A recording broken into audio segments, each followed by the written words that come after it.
मेरे नाना जी एक स्वतंत्रता सेनानी थे और अगर आज वो ज़िंदा होते तो बहुत ज़्यादा गुस्से में होते, क्योंकि जो काम चीन और पाकिस्तान मिल के भी नहीं कर सके इतने सालों तक, वो आज हमारे देश के ही लोग कर रहे हैं, जो कि देश में नफ़रत फैला रहे हैं, देश को तोड़ रहे हैं, देश की अर्थव्यवस्था को बिल्कुल हिला के रख दिया है और देश को एक ऐसे गर्क में डाला जा रहा है जहाँ पे कि इंसानों को हैवान बनाने का पूरा तैयारी कर ली गई है।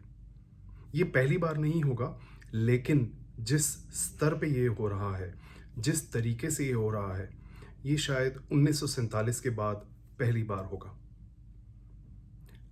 आज हमें सबको इस गणतंत्रता दिवस पर ये सोचने की आवश्यकता है कि क्या हमें सही दिशा दिखाई जा रही है?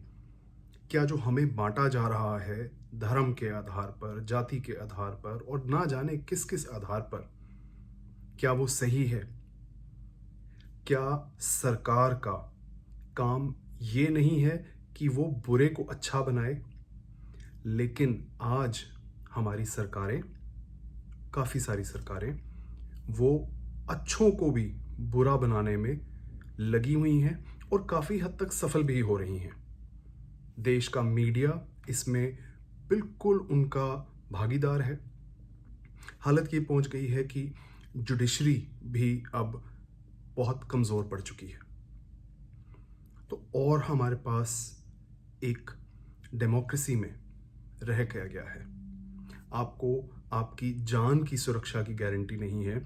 आए दिन कोई जेनोसाइड की बातें करता है, कोई लोगों के बायकॉट की बातें करता है, कहीं ना कहीं से देश के किसी कोने से लिंचिंग की खबरें आती रहती हैं। तो आपको ये सोचने की आवश्यकता है कि वो जो स्वतंत्रता सेनानी जिन्होंने इस देश को आज़ादी दिलाने के लिए अपनी जानें तक कुर्बान करी, क्या इसके लिए कि इतने 6-7 सालों में इस देश को मानसिक तरीके से इतना तोड़ दिया जाएगा, बाँट दिया जाएगा कि उसके बाद में देश में एक सिविल वॉर होना एक वाक़ई में एक पॉसिबिलिटी बन गई है। तो आप कैसे चैन से रात को सो सकते हैं, ये मुझे नहीं समझ आता। लेकिन इस गणतंत्रता दिवस पर हम सबको अपनी आवाज़ उठानी होगी कि ये अब और नहीं बर्दाश्त किया जाएगा।